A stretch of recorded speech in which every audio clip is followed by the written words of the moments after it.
be the ban against tank. Really hasn't been one of Nagne's choices. Typically we see the LeBlanc ban coming in. I expect to see it again. Yeah, Nagne with a little bit of a grudge match, I suppose you could say, against his former team.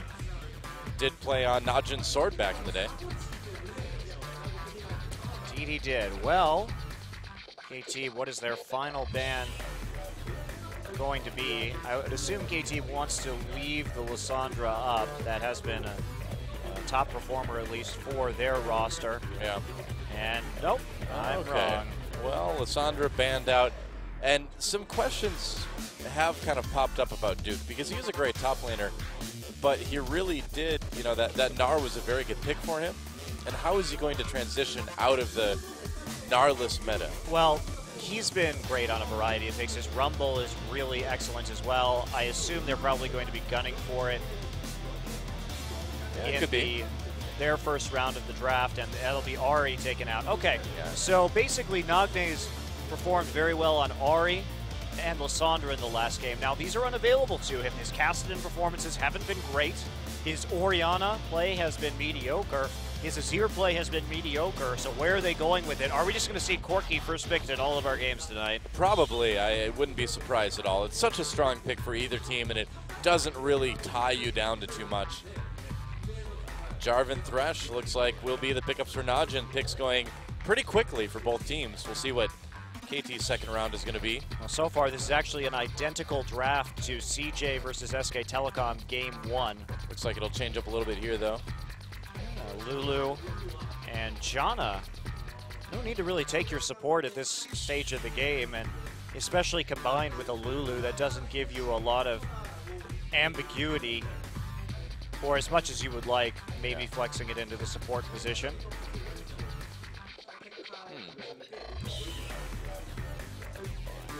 Interesting. I really think Duke is going to play Rumble in this game, and I'm curious what Someday has lined up against it. Someday, I'm feeling a Hecarim here, man. I mean, feeling the Hecarim, it's coming. If they lock in the Lulu, I'm feeling Hecarim. This is starting to look pretty interesting. Okay, so it's going to be a mid Ezreal, and then I would imagine. Oh, we'll see. It could be a support Lulu. Could be.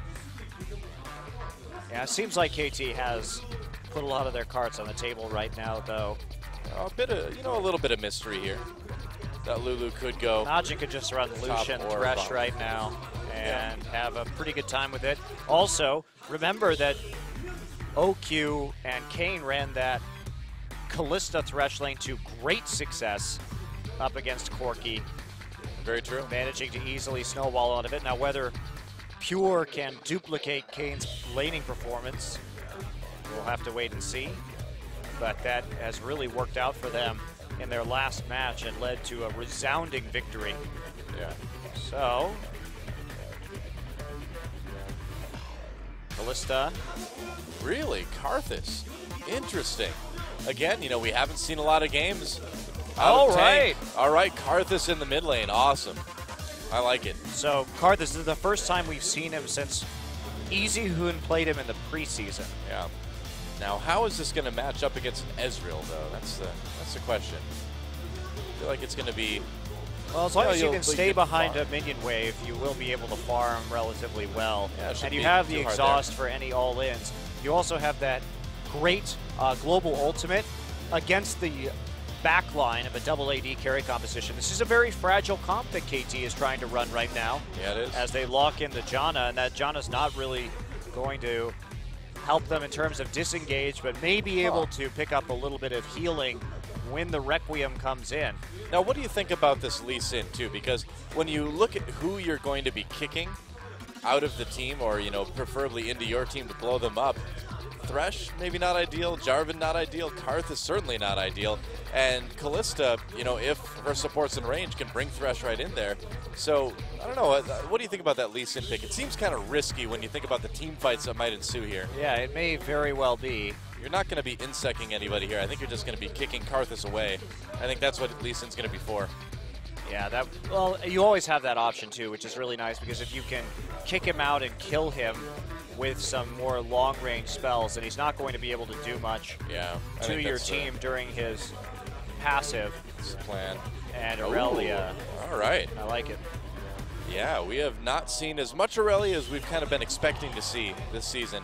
Still a very strong pick, but one that hasn't been used really that much in Korea lately. Yeah, has been used very extensively over the rest of the major regions. Yeah. Particularly in China, actually. China just adores Aurelia at the moment. I believe Kube, the most prolific Aurelia user in Korea, and he hasn't been really the best top laner. So I'm curious to see what a player like Duke can do with the pick right now. I'm very excited to see Duke on this champion and what exactly he's going to do with it. They have a strong front line. They've got great backline assassination, too. So a lot of threats on NaJin's team. I think they're trying to divert some of the pressure from OQ right here. There are so many priority targets on NaJin's team composition that OQ may have quite a bit of free reign into who he's going to be auto-attacking. They have some good engage as well onto the double AD composition. This is a interesting comp from KT Rolster. It will be pretty delicate and kite-oriented. They have a good mix of AP and AD damage, though, but KT is going to have to play very tightly with this poke composition, and that's not something they've been able to do, play extremely well as a cohesive unit so far in this season. Yeah, they'll certainly need to keep things a bit more together if they're going to beat NaJin in this crazy comp that's coming out. Let's get in the game and see if they can do it.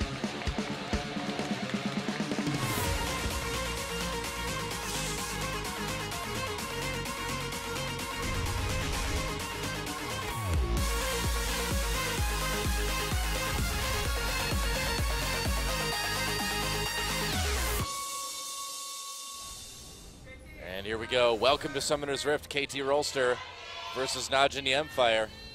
And NaJin, they were so close to Team Undead. They could have just had Hecarim top and a Mumu jungle.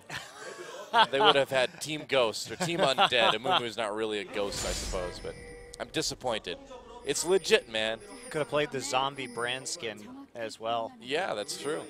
Or zombie Zyra as well. Oh, yeah. Nice. Sion nearly qualifies. Not quite, though. Yeah, he does. He's undead. Yeah. Yeah, he is undead. He is undead. Is yes. He's a zombie. I think he's kind of just like a rebuilt warrior that, I mean, he becomes undead when he dies and then comes back. Yes. So that is the definition of undead. But that doesn't happen until he dies. So you're saying when that happens, he's double undead? No. Yes, he is double undead. When he dies and comes back again, he's double undead. Yes, he is. You're saying he's already undead. Yes. Twice the undead for Sion. All right. Lore expert Monte Cristo. He already is dead. And he becomes undead again. See, this is why he just doesn't work. There's too much controversy over his status of undeath. I say just go with the Hecarim and a Mumu. Team Undead. It's the best. Well. Too bad Nemesis mode is gone, although I wouldn't want to give my opponents that, though. I gave my opponents Team Bird once, and that didn't go well for us. Swain, Anivia, Quinn. Fiddlesticks because he has Crowstorm. Yeah. There's one more, but I can't remember off the top of my head. Oh, Azir, of course. And there we go. Just the single Sentry Golem start there from NaJin. And otherwise, we will be dealing with standard lanes right here. And Karthus shouldn't have too much of a problem farming up against this Ezreal. Nope, shouldn't be too bad. Spamming the lay waste from the relative safety of behind the minion waves. So yeah. Tank. It's all caps now. Tank. I wonder if he's the Cowboy Bebop theme song. Yeah. Or if he. It's that's my favorite tank. Really, that's your favorite tank? Even better than real life tanks? Yeah, absolutely, man. Yoko Kanno and the seatbelts. You can't beat that. Even a Sherman or a Panzer can't beat that. Nope. I don't think so. Blown away by musical sound waves of awesomeness. Of jazzy goodness. All right, well. Yeah, I think Arrow and Fixer are going to have a little bit of a hard time in this 2v2. Oh, unless Pure walks in. There we go. And Descent is, barely misses Arrow. That would have been very dangerous. It still is. Arrow, nice he has to flash. Use that Summoner heal as well, too. Ignite pop by Pure, but 1 summoner for 2, I'd call that worth it. And look at this, Peanut lurking there right around the side. He's got to get coming in, that's right. Arrow getting very low now. A shield from Jana comes in again. Can he survive? No, first blood going to OQ. Fixer trying to equalize, but he just can't do it. Ignite, not enough. Not a lot of respect there for the possibility of that gank coming in. No blue buff onto Peanut, but he set up really nicely there. Great reaction, and again, Peanut coming up with the first blood. Yeah, the NaJin really making their presence felt already, and it's a very, you know, we said it before in their match against SK Telecom, they look like a very different NaJin team than we saw in the first half of the season. I really do wonder why KT didn't lane swap here. It does seem a bit disrespectful. You know what OQ is capable of in this matchup. We've seen it. I mean, and it's not like Pure is any unknown, you know, support either. He's been solid in the matches that he's played for NaJin. So I agree. I think there's a little bit of cockiness, maybe a bit of disrespect in KT. Certainly paying for it. Not only that, but Arrow just going for the long sword. Meanwhile, Vamp Scepter for OQ. So yeah, pretty good advantage developing already. And the last time this happened, it totally just rolled SK Telecom. Well, the last thing you want to do is get a Callista going early, but that's exactly what KT is doing now. And NaJin just has such a great individual playmaking ability that even through their pretty lackluster ability to close games and their relative paucity of wards, they still can just face roll you if they get enough kills in lane, even if you're Faker. Apparently so. That's the scary part. OQ is just such a threat at this point in time, and that's why we saw in the third game of that series, SK Telecom just straight up banning Callista. Yeah. Descendants onto Arrow. OQ takes some damage, but it's going to be a lot of bursts. OQ may be going in a bit too far here. Shield comes in from the W for Pure. Yeah, did not use that summoner heal still. Just very knowledgeable about his limits, and he was trying to bait them in with the summoner heal right there and then finish the job. That's right. He can come back up with that Vamp Scepter really quick, as we're seeing here, and a potion score coming down to sort of shore up that bottom lane. KT needs it. Well, and this has been Score's problem all season.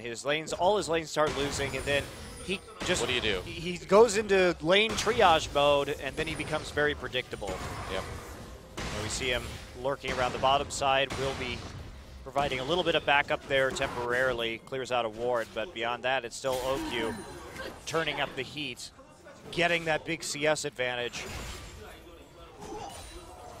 And Arrow just not able to do much right now.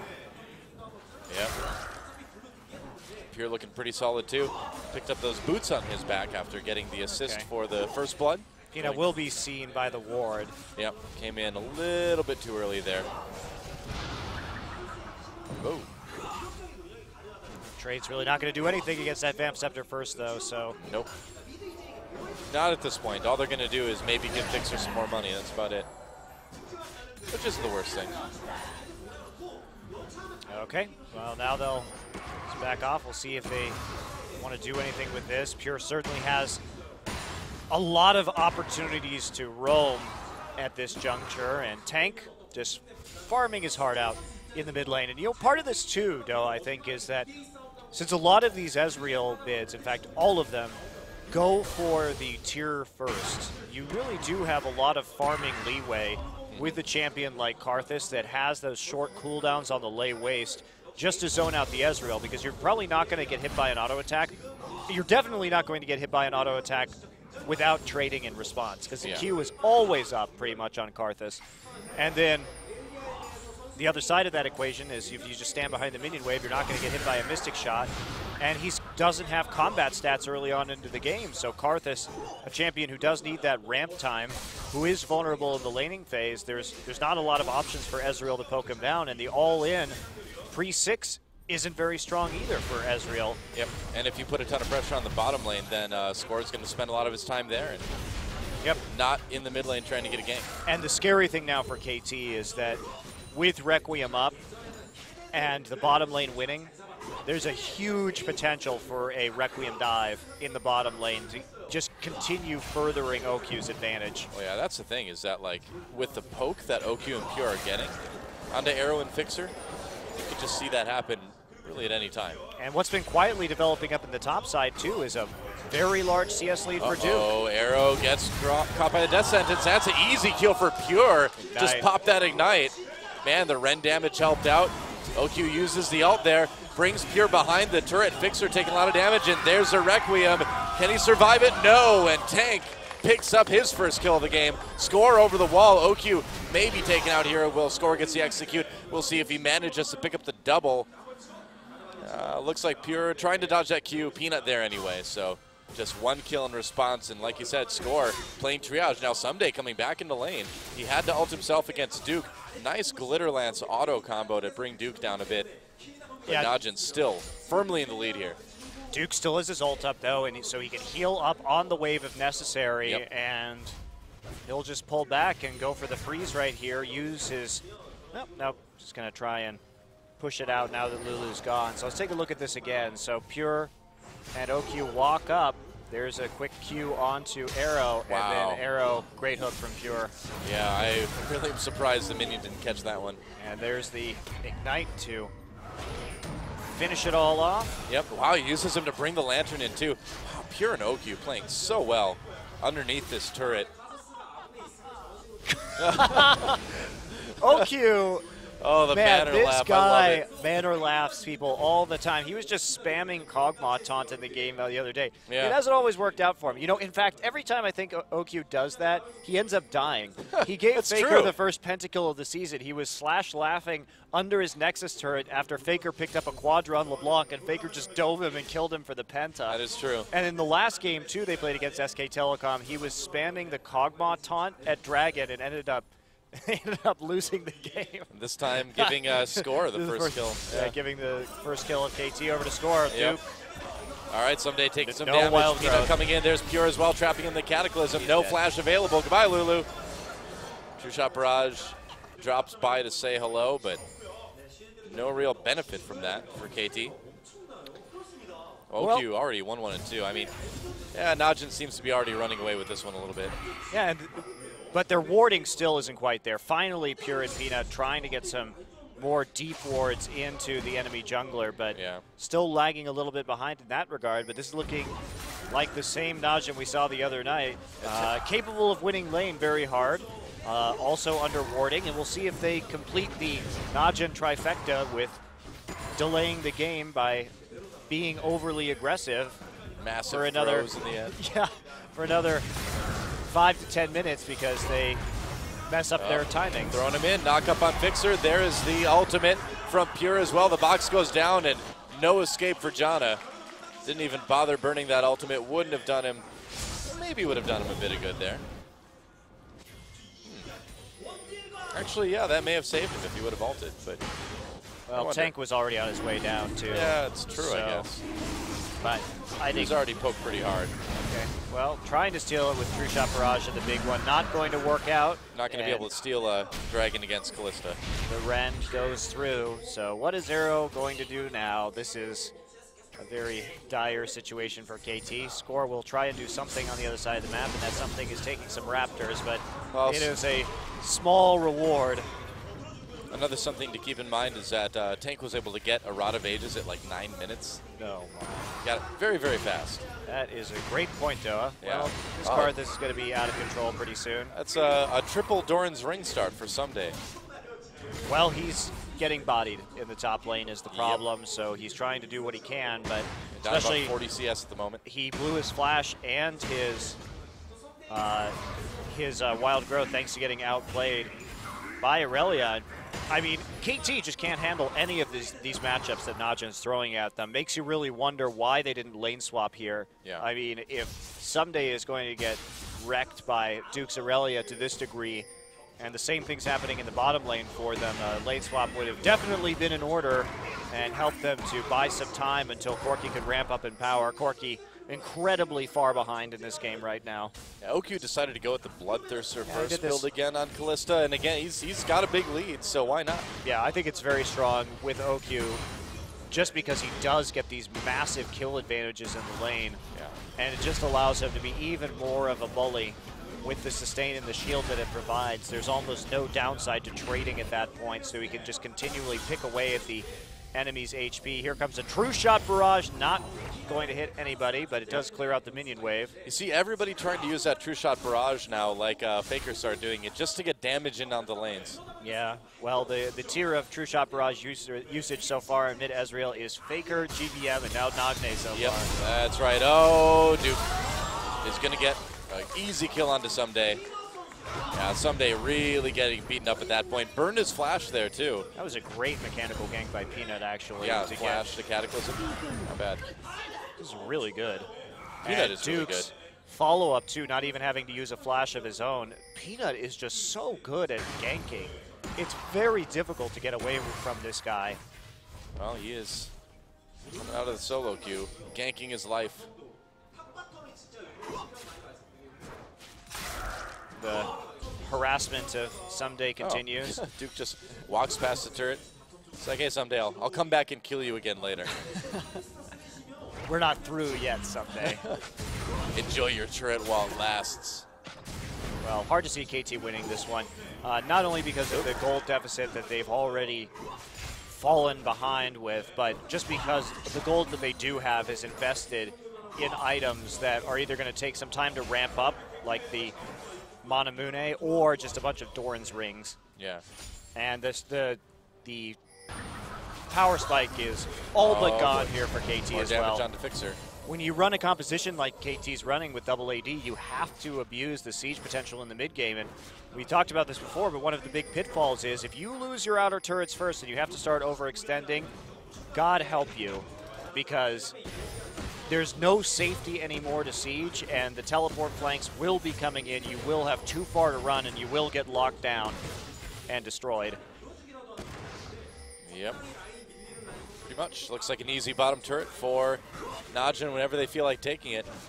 Just killing as many minions as they can, just wasting as many minions for arrow as possible as well. Yep. Just trying to maximize that advantage. Peanut has now decided that it's time to walk around in the enemy jungler. All right, Fixer wants to 1v1 him, I guess. Flash, ult. Oh, that was really close.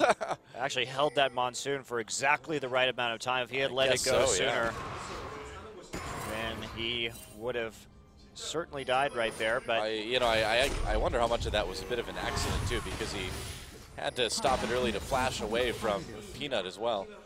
NaJin's wards are significantly better in this game. Duke farming serenely up in the top side. Score not willing to go in on that. I mean, there's no follow-up. Duke is 2 levels up on Someday right now and has a Trinity Force, so there's no way they could probably even 2v1 that realistically. He would at least escape and maybe kill one of them even without his flash. I mean, Duke's kind of the sleeper so far of this game in that, we haven't seen a lot of him, but when team fights start happening, he is going to wreck people. He is a very, very large threat. Yep, and looks like Tank almost done with that death cap as well. Which is good, because Karthus could use a nicer hat. It's just kind of a hood right now. He's very fashion conscious for an undead guy. Yeah, You have to draw attention away from your skeletal corpse if you're undead, That's how you maximize your attractiveness. See, the undead don't really have the best skin, so you compensate for that by having really great clothing. Debonair Karthus incoming.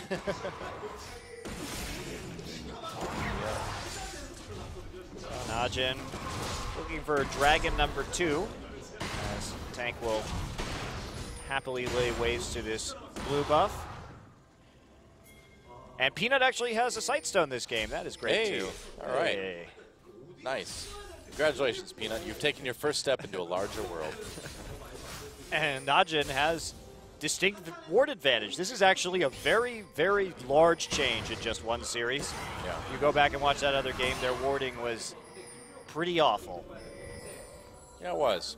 And with as good as they look, despite that, too, it really makes you wonder how good this team is possible to be with good warding and all those mechanics that they've been showing.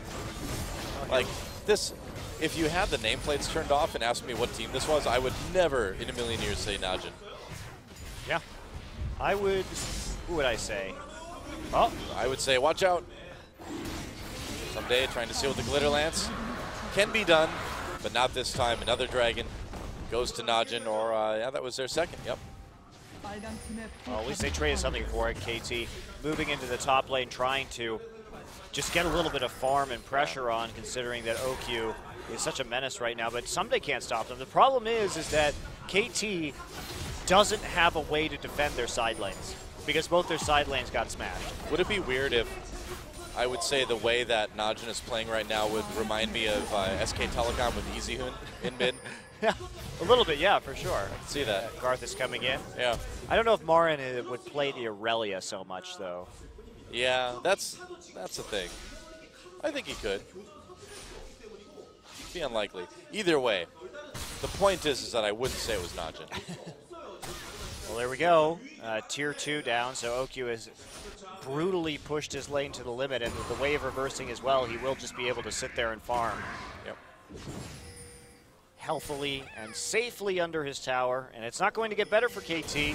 They're going to get outscaled in this game. They've got 4 people down there in bot right now. They really want to make a play. They have to do something. They're trying to use the power spike that they have in this game. Well, they're going to lose their mid lane turret possibly if they do this. Let's see. Nagne has True Shot Barrage up. He could, in theory, use it on the wave. Yeah. But instead, he will allow his turret to fall. Not sure about that decision. Maybe saving it in case they would need it in the fight in bottom, but it just did not work out. Well, I'm not justifying it. I'm just saying maybe it's a reason.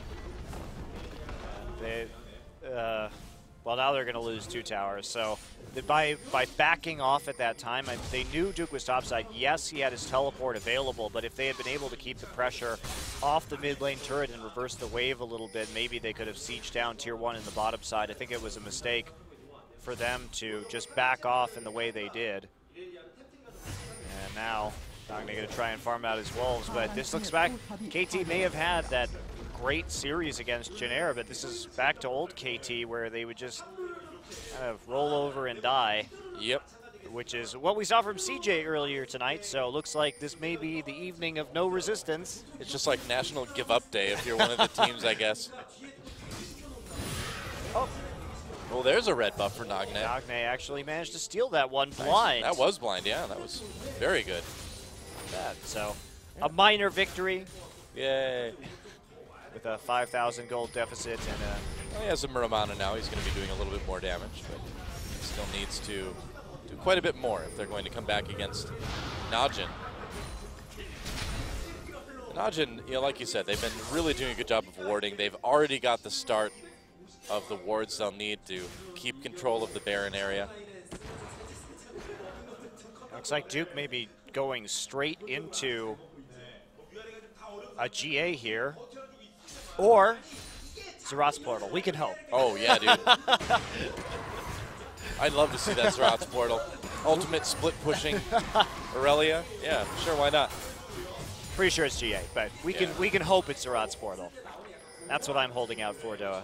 We've only seen a Zerat's portal built once as sort of a troll thing, but it was still on a support cool. player. Yeah. Still cool. I just get my hopes up every time now that I see the start of what is probably a GA, but just has that outside shot of being a Zerat's portal. Yeah. Because I just want the glorious age of split pushing to come back.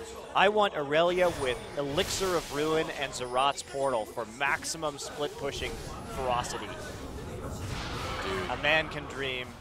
It's true. Is this what you dream about at night? That's right. Zerat's portal and Elixir of Ruin. I'm waiting for it, Doa. Zerat's portals dancing through your head. Little voidlings prancing around. Yep. Now we know. A glimpse of the mind of Monte Cristo. It's all strategic. Strategic split pushing.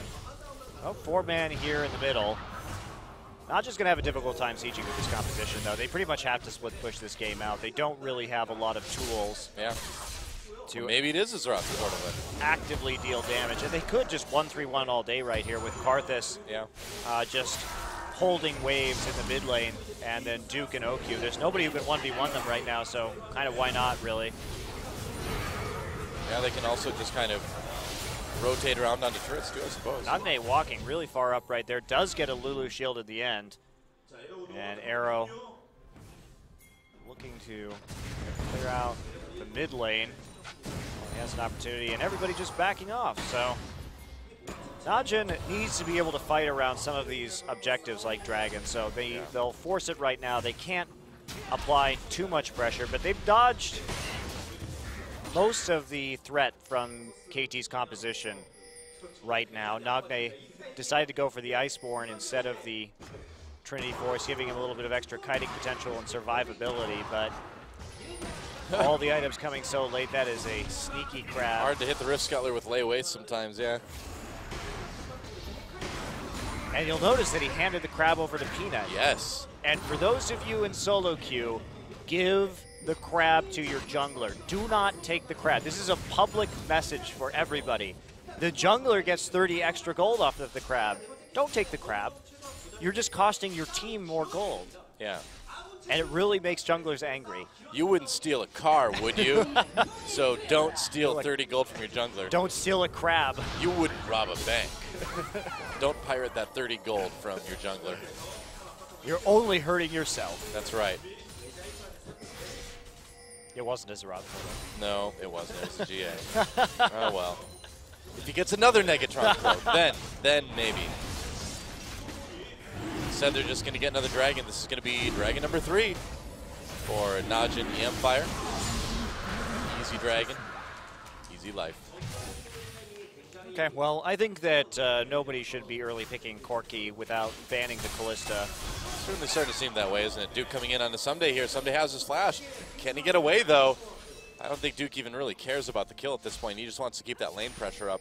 Especially against NaJin, too. That's the real kicker here. Is against NaJin, you shouldn't do that. In fact, we saw SK Telecom do that. They were like, oop. OQ took it. Oh, what a jerk. He was right there, man. No, he wasn't. Oh, Someday. Forget about what I just said. Watch the action. Wild growth on Someday. It's okay to take the crab if your jungler's not there. He's right there, see? Oh, loaded up, ready to fire. They get the knock-up on a Nagne. The Arcane shifts away. Ooh, you're taking a lot of damage. Arrow, though, getting blown up completely. Tank picking up that kill. Has not even needed to use Requiem just yet. And here comes the Baron attempt. It will be very rapid with the Karthus. Yep. And the Aurelia. They've got so much damage to lay down onto this thing. Yep. Well, Duke's not even going to go there. He is just going to zone him out on the outside. He's just going to 1v3 for a little bit. He's like, no, I don't even need this lantern. Haven't you seen my items? Whoa! 2 kills coming in for Nagne with that True Shot Barrage. Here comes Requiem. Can it set things up? Double kill actually now for Nagne. Triple kill make that. Uh-oh. Uh-oh. This was a bit overly bold for NaJin. Nagne. It was the old NaJin, let's extend the game for another 10 minutes. Yep. Yeah, well, that's NaJin for us. That's our NaJin. Yeah. Yep, that's... They can do it quickly, but they also have that issue of having no tank. So they started out the fight with not a lot of health on some of their champions, too, so... At least Duke, he got the Baron buff. Yay. Well, Duke here did blow his GA. In the meantime, there is 1 and 2. He actually nearly stole the Baron with I know, that, yeah. That was a little bit too close to comfort for comfort if you're a NaJin fan. There is the suicidal Requiem. He probably should have just flashed over the wall before doing that, but you know, whatever. Well, you know. YOLO. His name is Tank! He can stick around in the fight as long as he wants to.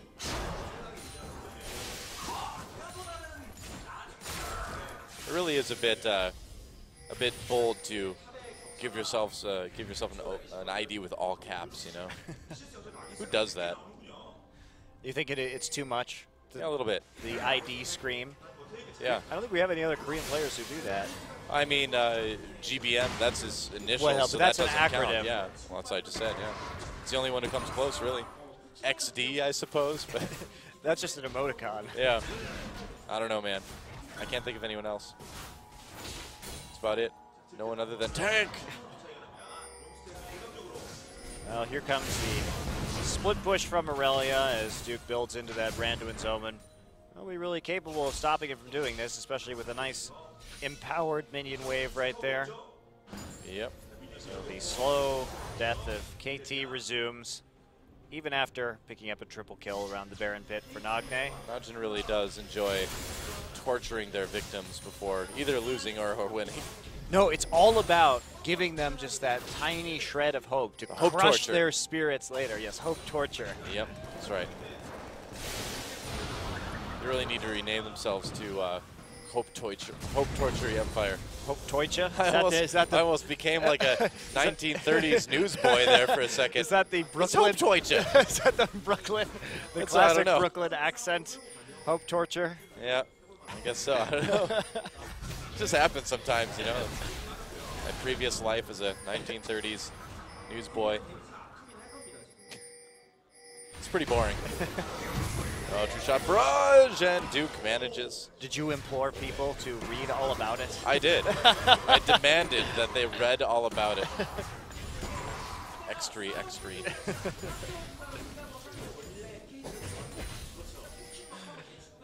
We have fun when the games aren't. Yeah, tonight hasn't been the greatest series, has it? No, not really, no. It's been pretty one-sided. 3 out of the 4 games at least. It's okay, Tank is here to farm the entire jungle. Look out. It's a two-headed wolf. The Reaper does not fear the two-headed wolf. But does KT fear the Reaper? I don't know. I think they should at this point. Yeah, they probably should. They're not Blue Oyster Cult. That's true. They don't fear the Reaper. And they would prefer that we do not fear the Reaper as well. Oh boy, something fishy's going on in the bush. Nope. I guess they're giving that gank up. It's all about the dragon now, Doa, number 4. Yeah, Karthus kind of does his little like hand flourish whenever he does layways. I kind of feel like he should be saying "ta-da" every time. Magician Karthus. Yeah. He waves his arms and your entire team disappears. Yeah, that's just true. Yeah, that's exactly right. Why hasn't this been a thing, man? Another great skin idea from Doa and Monte Cristo. It's been a little while. Yep. Oh.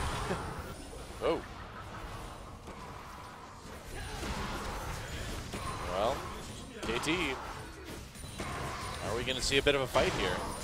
Nope. No, not until the dragon. Okay, well, the dragon's up. And will NaJin be able to claim their 4th one? Yes. Duke ready. Well, thank you for wrecking it, Hype Wrecker. Look, they just got the dragon. Isn't that great? Wow, 4 dragons. Thanks a lot. I can just do the play-by-play casting in advance for you if you want, though. I appreciate it, man. Sometimes that might not be a bad thing. Thank you. Well, this mid turret looks like it could be in some trouble. Nope. Oh, well, arrow. They've got some good poke here. I think they are going to be able to take it, but they may lose an inhibitor turret for it because Duke is just going nuts on it in the bottom lane. They have sent Someday back, but Someday not the strongest choice right now. Well, they buy themselves some time. They lose half HP, but that'll regenerate slowly, as it were. Duke will teleport out, actually. Oh. So gets a little bit worried that KT's going to collapse on him, so decides just to take the safe method of heading back into base. Funny thing is he could have just walked into mid lane and gone through that way. Well, he didn't know. They don't have any wards over there right now. Yeah. Only 3 wards on the map for NaJin, so their ward game is starting to shut down a little bit right here. It's dropping off a little bit, but this has been the problem with NaJin, you know, any roster, is that they've really kind of gotten sloppy in the late game with not only their decision-making, but their warding. Also, there are no circumstances really, or nearly none, that you need 3 Oracle's lenses. Much better to have, and 5 lenses total, but 3 of them upgraded. Yep. Probably better to have, I don't know, a ward totem or a scrying lens, a scrying orb or something like that. They're like, we're not going to have any wards, but you aren't either. Nobody has wards. Wards for nobody. It's a new strategy from NaJin. Yeah. No one gets to see. No one gets wards. 9 sweeping lenses and 1 scrying orb in this game. Nobody gets vision. Everyone face checks pushes 100% of the time. Sounds great. New meta. Or old Chinese meta. One of the 2. Yeah, that one's been around for a while. Yeah, that's true. It's not in Korea. It's the longest lasting meta I think that I'm aware of. No ward meta. OMG is still on that meta today. That's right. Trying their hardest to make it work. They've had marginal success. Oh. a little bit of damage onto Pure. Okay. The problem with the no ward thing is that it actually really benefits KT here because they have the ability to check a lot of these brushes and they have the poke. Yeah, that is so they don't have to face check anything. Meanwhile, NaJin needs to engage at some point, and they could face check into a lot of upfront burst damage. Peanut looks like he's coming from the side here. Is he going to be able to get a good Cataclysm off OQ, trying to do some damage, but can't quite do it? I feel like they maybe could have engaged there. What do you think? I think Peanut, barely gets into that pit, into the Raptor pit. I honestly think Peanut can engage whatever he wants right now, Yeah, really. I don't know why he's being so hesitant. They do have a lot of ability, so you have to engage onto the right target. Well, he had a good opportunity there, though. You have to have that follow-up coming in from Duke. Yeah. Is, I think, the real issue here. And with the amount of mobility and Fixer with the Monsoon to blow him out of the Cataclysm, there may not be enough follow-up fast enough. Really, I do think NaJin is going to have to split push this because KT can just kite them around all day at this point. So just go ahead and split up and wave clear with the Karthus. And if necessary, also the Callista, but Duke should be starting to think about going into a side lane. Once he gets the teleport back up, he is down compared to Someday at the moment, but I think if NaJin hugs their towers, at the moment, they can still push even without the teleport being available. I think this one's going to be a NaJin win at between 45 to 50 minutes or a KT win at 60 minutes plus. Okay. One of the two. One of the two. The thing is we have two teams that really aren't the greatest in the late game. And so where do you go from there, you know? Somebody bought Majai's. He sure did. I suppose if you're desperate for a snowball, but that is really risky against Karthus, who can finish you off even after the team fight is over and you've won. Oh, he could have finished the Zonias too. All right. Or, yeah, could have finished the Zonias. Although 450 is the goal for the upgrade to Zonias, so you get that actually pretty quickly. Yeah. It's not, you don't have to wait for a long time in order to combine the recipe. So NaJin setting up once more. Right around this Baron pit, but they can't really reasonably threaten it. Oh, they caught something for a moment. There we go. There's a decent Cataclysm. Alt used right away, though. NaJin still piling on to KT. Tank does go down, but it's Karthus. It's okay. OQ doing a lot of damage here. Meanwhile, it looks like Ezreal tried to come back in, but there's a double for Duke. KT on the run now. Tank doing some decent damage with the ult. It was a 2-for-3 trade. Favor of KT at the end of the day there. Yeah, that Monsoon from Fixer did a lot of work right there. Pretty much all he had to do is hit R, and that bought NaJin, or KT rather, a lot of time in order to get auto attacks in onto the relatively squishy composition of NaJin. Of course, Duke is getting tankier and tankier. Yep. But even so, it is problematic. They have to split push right now, and NaJin needs to recognize their win condition, because if we look at the straightforward engage, yes, they catch Someday right here, but they eat a ton of damage from the True Shot Barrage. There's the engage from Peanut, but Tank isn't there to follow up really right away.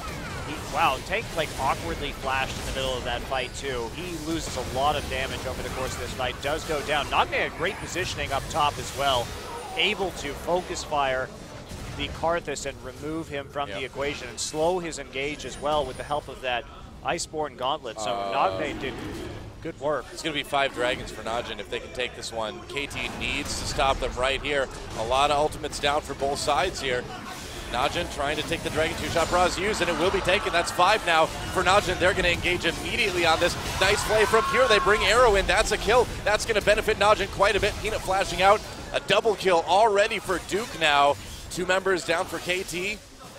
And NaJin's going to turn right onto this Baron. That 5th dragon really doing work. Yep, and KT in big trouble now. They may have won that last team fight, but they're set to lose the war. Duke going after a Blade of the Ruined King next too, just because of the amount of sustain. And he really does need the extra CC to kite people out here. But he set that all up with a really good equalizing strike. Equilibrium strike, excuse me, and that allowed Pure to follow up with a flash play. And they got the engage they needed at long last, And now they'll be able just to power through.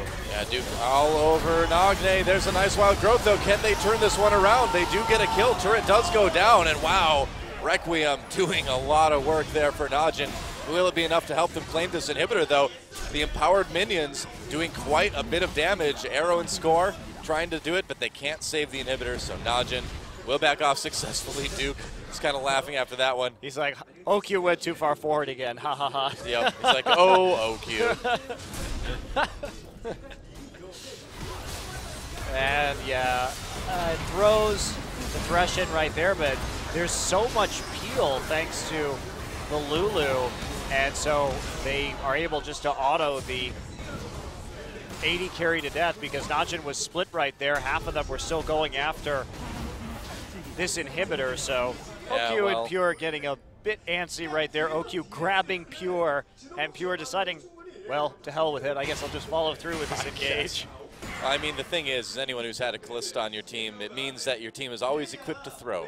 All right, OQ back to his Warmogs. He is Woong 2.0. Nice. Except he wins lane. He's also not arcane shifting into team fights, too. No, he's just, you know, Callista hopping right into team fights. Callisting? They did get the inhibitor, so in the end, it's not all bad. NaJin still retains that pressure, but well, another late game foolish death from OQ. I mean, they lose a Baron buff and a 5 Dragon buff on him, so that's not the greatest. I'm just waiting for somebody to Photoshop that OU meme into OQ, so we can use it every time that he just suicides in the late game. I'm sure someone will now. It'll be glorious. Duke just kind of hanging out. He's like, I've still got all my buffs. I'm the tanky one. I'm the one who goes in. And there goes another inhibitor turret. NaJin looking to take their second inhibitor here. Oh, good luck, Peanut. Now they're finally split pushing. This is what they should have been doing for most of this time instead of attempting to group or bait the Baron, which they really couldn't threaten legitimately anyway. Score. Score wants to fight some empowered minions and Peanut. All right, then. Yeah, they're not really going to be able to stop this. Somebody's going to get just chased down by Duke right here. Yeah. Duke taking a bit of damage here, but now OQ comes in, helps him finish off that inhibitor turret. There we go. They finally figured out the right combination of players in order to make this split push work. Yeah. Oh no, tank. Karthus. Juke like your life depends on it. Zonya's and deep. Whoa, he dodges the rocket. Oh, gets taken out though by Ezreal. NaJin does go down though. Requiem coming in.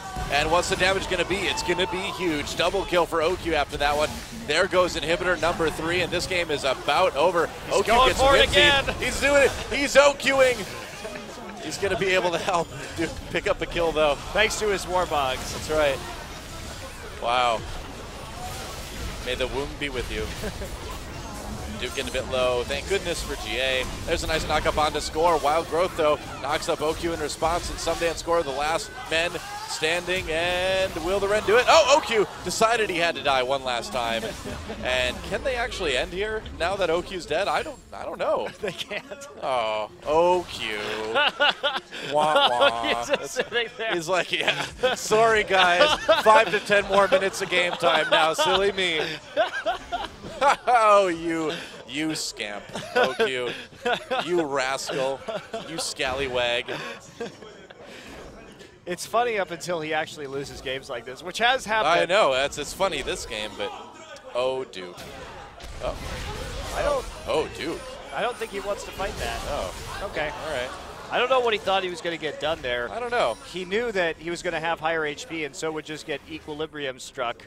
Yeah, well, he's like, well, don't worry. If I fight this Aurelia, it's not like she's going to be gaining health by hitting me or, you know, I don't know, is tanky or has a Randuin's. Or a Warmogs. Or a Blade. Ninja Tabby. I'll just keep auto-attacking. I got this. Let's listen. Maybe he didn't know who he was attacking. He thought it was a blue buff. That's what happened. He just thought it was a blue buff. I get it. Always assume the best. You know, the amazing thing about this game, though, is Score is still 2-1 and 10. That was his first death. You're having a great and time. NaJin E has actually had a very good game as well. He's really turned a lot of these fights around. His skill shot accuracy has been quite good. He's done in whatever the team he can. fights. If Someday and Arrow and Fixer hadn't been so thoroughly dominated in they the waited laning for the phase, two-shot barrage. yeah, smart. Yeah. In the laning phase, this would have been a very different game because about half of KT's team is playing really well, and they did drag it out. I will say for KT, they knew the kind of fights that they wanted, and they took them in the late game, even with that massive deficit, while NaJin seemed a little bit confused about the ideal way to play out their team composition and their lead. Oh, Peanut going deep. They're going to try to catch Arrow again. They do after the Valkyrie and the Cataclysm. Nice double play onto Arrow and Fixer. That is a dead bot lane for KT Rolster. Now they're going to go after Score. He's going to go down. There's a triple kill for OQ. Requiem comes in. And it's no dream. It's only a nightmare for KT. GG, and NaJin takes a pretty convincing game one up until they got lazy and kind of threw a little bit, but then came back and win anyway. Typical NaJin game. Typical NaJin game, indeed. Yep. Someday OQ will learn his limits in the late game and not try and YOLO it, but until that day. He's got a bit of imp in him, doesn't he? Yep. I see a bit of imp going on there. Still, another impressive laning phase of this Kalista, showing that it probably should be banned up against him. And thinking the same thing, yep. Duke shows up today, had a disappointing series against SK Telecom, but responds by exacting sweet, sweet vengeance against Someday in a very brutal fashion. Yep, 6-0-4 at the end of the game on that Leona. Or not Leona, yeah, no, Aurelia. Aurelia. And also just a huge CS differential in the laning phase. Yeah. Really nothing that Someday could do to stop Duke's pressure, and Peanut playing well around it. So that was a sloppy endgame execution from NaJin, but just shows how dominant they can be, and Tank did a great job on Karthus as well. 44 minutes and 1 second. I was 59 seconds off from my prediction. Oh well. 1 minute, less than a minute's not bad, right? It's not bad at all. Pretty good. We know our teams. It's true. Another good game for Peanut, 1, 2, and 13 on that Jarvan. Having a great time in his debut week here in Champions. And certainly looking like he does bring a lot of very good mechanical skill to NaJin.